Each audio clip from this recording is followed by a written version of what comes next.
Bonsoir chers auditeurs et chères auditrices de notre web radio R212, notre auteur Aziz Bousseta, en sa qualité de chroniqueur invité, partage son avis et sa réflexion avec vous dans cet article intitulé Commission d'enquête prix des viandes.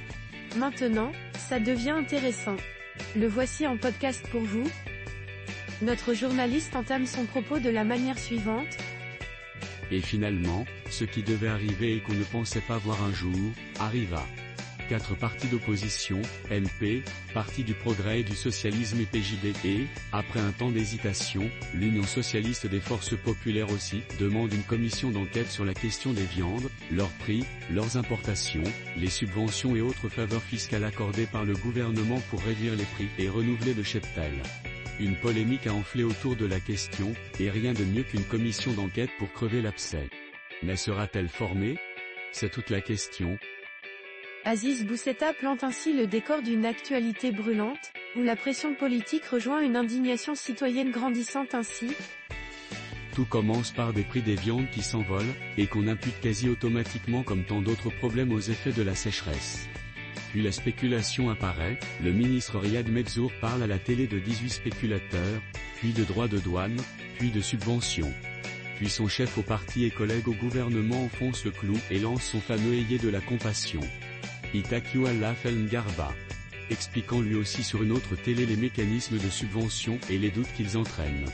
Et puis c'est au tour du président de la Chambre des représentants Rachid Talbi Alami, qui vient répondre à Nizar Baraka qui soutenait Riyad Mezzour, qui ferraillait contre Driss El Azami El Idrissi qui appuyait sur la plaie, et le ministère de l'Agriculture, finalement, consent à apporter sa vérité et ses chiffres, qui diffèrent quelque peu des chiffres jusque-là agités par un peu tout le monde.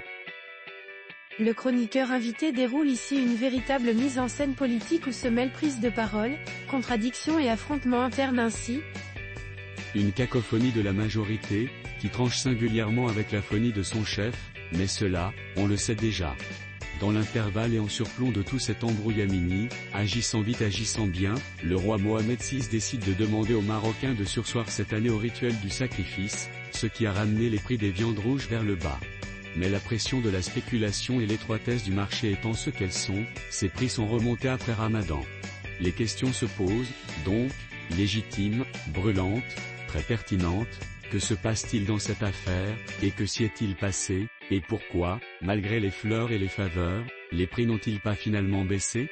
Et d'autres questions arrivent, à la suite, qui sont les bénéficiaires, quels objectifs leur ont-ils été fixés par les décideurs, et qui sont ces décideurs? Il est inutile de ressortir les chiffres brandis par tous les personnages susmentionnés, ils sont souvent les mêmes, sauf ceux de l'agriculture, mais triturés à la manière individuelle de chacun, selon ses intérêts. Les istiklaliens veulent toujours en être, du gouvernement, sans s'y compromettre. Rachid Talbi Alami est la muraille du RMI, mais cette muraille risque d'isoler le parti derrière elle, l'opposition cogne, ayant à la main une rare aubaine de montrer les turpitudes d'une majorité en voie rapide d'implosion. Aziz Bousseta approfondit ici son analyse en exposant la diversité des intérêts politiques et les stratégies d'acteurs au sein même des institutions de cette manière. 3 institutions devaient en principe et en toute éthique se saisir de cette affaire, le Conseil de la concurrence, mais il ne l'a pas fait, la justice, mais elle ne l'a pas jugé utile, et le Parlement. Avec cette demande de création d'une commission d'enquête, l'opposition aura fait son travail, du moins en partie. On ne sait pas qui a pris cette initiative au sein de la minorité parlementaire, mais cela l'honore, bien que le tiers des membres de la Chambre des représentants soit requis, 132 députés, et que, collectivement, les 4 groupes et groupements ne totalisent que 97 élus, avec 34 pour l'Union Socialiste des Forces Populaires, 28 pour le MP, 22 pour le Parti du Progrès et du Socialisme et 13 pour le PJD, sans comptabilisation des corrections en cours de route législative, invalidation, condamnation, incarcération. Que faire alors? Si le politique et le juridique ne sont pas suffisants pour créer cette commission d'enquête sur l'affaire des viandes, alors peut-être que la logique et l'éthique pourvoiraient au manque de voix pour le faire.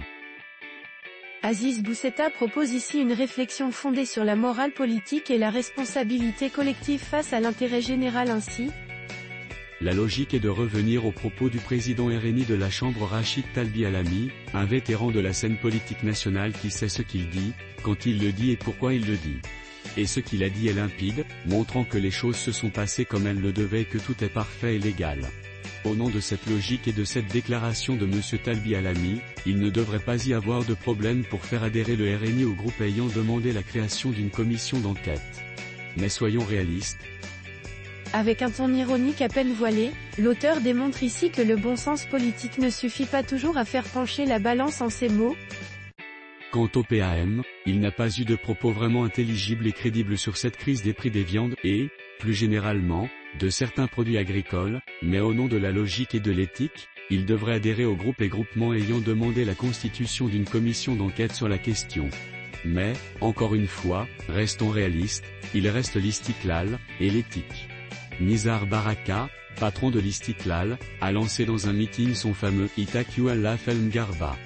Puis à la télé, il a révélé des chiffres sidérants sur le niveau de la spéculation dans les prix des produits agricoles, martelant que le parti de l'Istiklal ne tolérera pas que l'avidité continue de nuire au pouvoir d'achat des citoyens. Cela tombe bien, une opportunité de commission d'enquête est là pour faire la lumière, dire les vérités et, au besoin, transmettre au parquet qui, lui, empêchera justement que l'avidité continue de nuire au pouvoir d'achat des citoyens. Ici, Aziz Boussetta en appelle à la cohérence politique du parti de l'Istiklal, en le plaçant face à ses déclarations publiques ainsi. Si les environ 80 députés du groupe parlementaire de l'Istiklal se joignent aux 97 élus qui vont signer la demande de création de cette commission, cela serait une forme de coutelas ressuscité, le tiers sera atteint, la commission verra le jour et tout le monde y verra plus clair. On l'espère et on verra bien. Avec cette initiative, et à 18 mois de la date des élections législatives, l'opposition se réveille et se relève, essayant de faire bloc commun, et l'Istiklal se trouve face au dilemme de refuser de se joindre à l'opposition et de se décrédibiliser, ou d'accepter de le faire et de marquer ainsi une distance avec le PAM qui appréciera peu, et le RNI, qui n'appréciera pas. Mais ainsi est la politique. Le chroniqueur invité conclut ce passage en dessinant un tableau stratégique du jeu parlementaire à la veille des prochaines échéances électorales en ces termes. La demande pour cette commission intervient quelques jours avant l'ouverture de la session printanière du Parlement, et ce n'est certainement pas une coïncidence. Les prochains jours montreront un dynamisme inhabituel car institutionnel et non plus simplement vociférant, de la classe politique marocaine. En attendant le gouvernement du mondial, nous aurons le show du Parlement des Mercuriales. Chers auditeurs de la web radio R212, merci d'avoir été à l'écoute de ce podcast et de partager avec nous ce moment d'échange et de découverte. Votre présence et votre fidélité sont notre plus belle récompense. On se dit à très bientôt, si vous le voulez bien. Avec toute notre gratitude, l'équipe de R212,